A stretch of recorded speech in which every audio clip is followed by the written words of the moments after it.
I am delighted to welcome you all to study Pariksha, where learning is an adventure. So buckle up and let's dive in.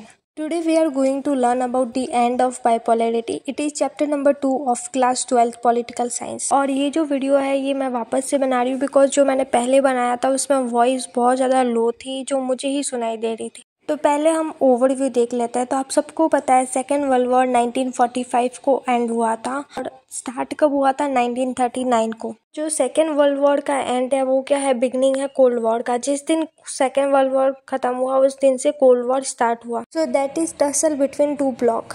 सो जो cold war है वो किन के बीच में start हुआ, United states of America and USSR. अब हम जल्दी से सेकेंड वर्ल्ड वॉर के बारे में जान लेते हैं। ये दो फोर्सेस के बीच में हुआ था, allied forces and axis forces. Allied forces में आते थे फ्रांस, अमेरिका, ब्रिटेन और सोवियत यूनियन।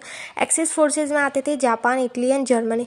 अलाइड फोर्सेस ने एक्सिस फोर्सेस को हरा दिया था, इस वजह से जर्मनी जो है वो हार चुका था और इसके बाद हिटलर ने भी सुसाइड कर दिया था। और फिर वो जो दो सुपर पावर है यूएसए और यूएसएसआर, इन्होंने जर्मनी को डिवाइड कर दिया था दो पार्ट्स में। ईस्टर्न पार्ट जो है वो यूएसएसआर के अंडर आता था और वेस्टर्न पार्ट यूएसए के। और कोल्ड वॉर का एक ग्रेटेस्ट सिंबल था दैट इज बर्लिन वॉल, जिसको टॉपल किया गया लोगों के द्वारा 1989 में। सो जो बर्लिन वॉल है वो क्या सिंबलाइज करता है, एक डिवीजन सिंबलाइज करता है किन के बीच में, कैपिटलिस्ट एंड कम्युनिस्ट। अब ये जो बर्लिन वॉल है ये 1961 को बनाई गई थी सेपरेट करने के लिए ईस्ट बर्लिन को वेस्ट बर्लिन से, जो कि 150 किलोमीटर लॉन्ग वॉल थी। और ये जो वॉल है ये 28 साल तक ऐसे ही खड़ी रही और फिर एक दिन ऐसा आया जब 9 नवंबर 1989 को तोड़ा गया लोगों के द्वारा।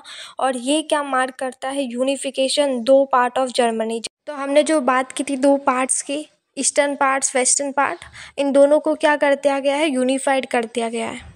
और इसी के साथ कम्युनिस्ट ब्लॉक का एंड हो जाता है। अब हम ये सब चैप्टर के अंदर देखेंगे कि कौन जीतता है कौन हारता है, और अगर कोई हार भी जाता है तो कैसे हारता है और कोई जीतता भी है तो कैसे जीतता है। अब हम देखने वाले हैं कि सोवियत सिस्टम क्या था। तो सोवियत यूनियन, जिसे हम बोलते हैं यूएसएसआर, जिसका फुल फॉर्म है union of Soviet socialist Republic, जो स्टैब्लिश हुआ था after the socialist revolution in Russia. कब हुआ था ये, 1917 में, 1917 में। ये जो रिवॉल्यूशन था ये सोशलिज्म के आइडियल से इंस्पायर्ड था और अपोज करता था कैपिटलिज्म को। तो देखते हैं सोशलिज्म में क्या होता है। सोशलिज्म में पूरा कंट्रोल किसका होता है, स्टेट का, यानी कि गवर्नमेंट का होता है। यहाँ पर इनका मेन मोटिव क्या होता है, सोशल वेलफेयर को प्रमोट करना, इक्वालिटी को प्रमोट करना। कैपिटलिज्म का मेन मोटिव होता है प्रॉफिट, और इनका जो प्राइस है, इनकम है, ये सब डिसाइड किससे होता है, मार्केट फोर्सेस के द्वारा होता है। और ये जो 1917 का रिवॉल्यूशन था, इसको क्या चाहिए था, एक इगैलिटेरियन सोसाइटी चाहिए थी। और ऐसा माना भी जाता है शायद कि ये मानव इतिहास का सबसे बड़ा अटेम्प्ट था जिसमें प्राइवेट प्रॉपर्टी को पूरी तरीके से अबॉलिश कर दिया गया था। और इन्होंने कॉन्शियसली ऐसी सोसाइटी को डिज़ाइन किया था जो इक्वलिटी के प्रिंसिपल के ऊपर बेस्ड थी। और ऐसा ये करके क्या बता रहे हैं कि सोवियत सिस्टम जो है इसमें स्टेट का पूरा कंट्रोल है और यहाँ पर एक ही पार्टी है दैट इज़ कम्युनिस्ट पार्टी, जिसके अराउंड पूरा पॉलिटिकल सिस्टम सेंटर करता है। और कोई भी पॉलिटिकल पार्टी या फिर दूसरी पॉलिटिकल पार्टी या फिर अपोजिशन जो है वो अलाउड नहीं है इस सिस्टम में। और जो इकोनॉमी होती है वो पूरी प्लान और कंट्रोल की जाती है किसके द्वारा, स्टेट के द्वारा। और सेकेंड वर्ल्ड वॉर के बाद जो ईस्ट यूरोपियन कंट्रीज़ है जिनको सोवियत आर्मी ने लिबरेट करवाया था फासिस्ट फोर्स से, वो यूएसएसआर के कंट्रोल में आ गई है। और जो भी इनका पॉलिटिकल और इकोनॉमिक सिस्टम है इन कंट्रीज़ का, वो मॉडल किया जाएगा आफ्टर द यूएसएसआर। और इस ग्रुप को हम बोलते हैं सेकेंड वर्ल्ड या फिर सोशलिस्ट ब्लॉक। और इनके बीच में जो पैक्ट साइन किया गया था उसको हम बोलते हैं वार्सो पैक्ट, जो 1 मार्क्स के लिए बहुत ज़्यादा इंपॉर्टेंट है। ये क्या था, मिलिट्री अलायंस था जो इनको साथ में रखता है।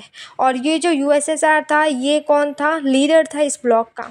और देखो ये जो वार्सो पैक्ट है, यूएसएसआर का फुल फॉर्म है। सोशलिस्ट और कैपिटलिज्म के बीच में जो डिफरेंस है यार, ये लोग पूछ लेते हैं, इतना याद रख लेना। बस 1 मार्क्स का क्वेश्चन है, स्टार मार्क कर लो, इनमें से कोई भी एक आ जाएगा। अब हम एडवांटेजेस की बात करते हैं सोवियत यूनियन के। तो सोवियत यूनियन जो है वो ग्रेट पावर बना था सेकेंड वर्ल्ड वॉर के बाद। और सोवियत इकोनॉमी जो है वो रेस्ट ऑफ दी वर्ल्ड से बहुत ज़्यादा डेवलप थी, एक्सेप्ट यूएस से इतना ज़्यादा डेवलप नहीं थी। और जो सोवियत यूनियन है ये यूएस से बस थोड़ा सा पीछे था। बाकी इनका जो कम्युनिकेशन नेटवर्क है बहुत ज़्यादा कॉम्प्लेक्स था, एनर्जी रिसोर्सेज भी बहुत ज़्यादा वास्ट थे, और ट्रांसपोर्ट सेक्टर जो है वो बहुत ज़्यादा एफिशिएंट था, जो रिमोट एरियाज़ को भी बहुत एफिशिएंटली कनेक्ट करता था। और सोवियत यूनियन की इंडस्ट्री कैसी थी, डोमेस्टिक कंज्यूमर इंडस्ट्री थी, जो हर एक चीज़ अपने ही देश में बनाते थे। एक पेन से लेकर कार तक हर एक चीज़ अपने ही देश में बनाते थे, बट इनकी जो क्वालिटी है वो मैच नहीं खाती थी वेस्टर्न कैपिटलिस्ट कंट्रीज से। और जो सोवियत यूनियन है वो एक मिनिमम स्टैंडर्ड ऑफ लिविंग हर एक सिटीज़न के लिए इंश्योर करती है, और जो गवर्नमेंट है इनकी वो सब्सिडाइज करती है बेसिक नेसेसिटीज़ के ऊपर, जैसे कि हेल्थ हो गया, education, child care and other welfare scheme. और यहाँ पर ऐसी सिचुएशन थी जहाँ पर कोई भी अनएम्प्लॉयड नहीं था, और सोवियत स्टेट ही सब कुछ ओन करते थे, लैंड और प्रोडक्टिव असेट्स वगैरह। अब हम बात करते हैं डिसएडवांटेजेस की। तो सोवियत सिस्टम जो है वो बहुत ज़्यादा ब्यूरोक्रेटिक एंड अथॉरिटेरियन बन गया था। लोगों का ऐसे यूनियन में रहना बहुत ज़्यादा डिफ़िकल्ट हो गया था, और यहाँ पर ना तो डेमोक्रेसी थी और ना ही फ्रीडम ऑफ स्पीच यहाँ पर एग्जिस्ट करती थी। And because of absence of freedom of speech लोगों को बहुत ज़्यादा सप्रेस किया गया। ऐसे लोग जो अपना जो गुस्सा है गवर्नमेंट को लेकर वो जोक्स या कार्टून में एक्सप्रेस करते थे, उनको भी बहुत ज़्यादा सप्रेस कर दिया गया था। और यहाँ पर एक वन पार्टी सिस्टम था जहाँ पर सिर्फ एक कम्युनिस्ट पार्टी हुआ करती थी, जिसका पूरा टाइट कंट्रोल हुआ करता था सारे इंस्टीट्यूशंस के ऊपर, और ये ना ही अकाउंटेबल थे लोगों को। मतलब लोग अगर इनसे कुछ सवाल पूछ रहे हैं तो उनका जवाब भी नहीं देते। और यूएसएसआर में 15 रिपब्लिक हुआ करती थी, जिसमें एक रशिया भी था जो टुगेदर कॉन्स्टिट्यूट करता था यूएसएसआर को। बट रियलिटी में रशिया जो था वो डोमिनेट करता था हर एक चीज़, और पीपल जो थे दूसरे रीजन के बहुत ज़्यादा नेग्लेक्ट फील करते थे और सप्रेस फील करते थे। और आर्म रेस में सोवियत यूनियन जो है वो मैनेज करता था कि वो मैच करे यूएस के साथ टाइम से टाइम, ठीक है, but at a great cost. देखो यूएस जो है वो हर एक चीज़ को डेवलप करता था, लोगों के एस्पिरेशन को भी सुनता था, टेक्नोलॉजी को भी बहुत अच्छे से डेवलप करता था, एंड इंफ्रास्ट्रक्चर को भी बहुत अच्छे से डेवलप करता था।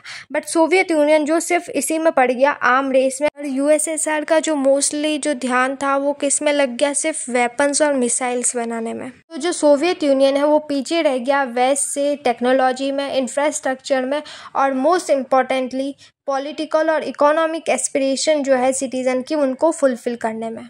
और 1979 में जो सोवियत यूनियन ने अफ़गानिस्तान को इन्वेड किया था, इसकी वजह से सोवियत यूनियन बहुत ज़्यादा कमज़ोर हो चुका था। मानते हैं कि वेजेस जो है वो ग्रो कर रहे थे, बट प्रोडक्टिविटी टेक्नोलॉजी एकदम से वेस्ट से पीछे चली गई, और इसी की वजह से शॉर्टेज आया कंज्यूमर गुड्स में, और फूड इंपोर्ट जो है वो हर एक ईयर इंक्रीज करते गए।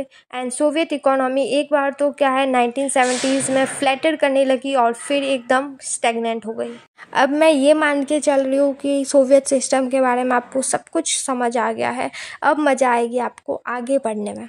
अब इस वीडियो को यहाँ पर ही स्टॉप करते, because I know you all are very lazy. ज़्यादा देर तक बैठ भी नहीं पाओगे, ना सुन पाओगे। तो अब नेक्स्ट पार्ट में नेक्स्ट टॉपिक से स्टार्ट करेंगे। Bye bye. एक और इम्पॉर्टेंट बात है कि एडवांटेज और डिसएडवांटेजेस को स्टार मार्क कर देना, बिकॉज ये भी एग्जाम में पूछते हैं। अब आप कुछ PYQs देख सकते हो जिससे आपको यकीन हो जाए कि ये जो क्वेश्चंस है ये आते हैं एग्जाम्स में, और इन सब क्वेश्चंस की आपको प्रैक्टिस करनी है। और जो भी 1 मार्क्स के क्वेश्चन है उसका आंसर मुझे कमेंट बॉक्स में चाहिए।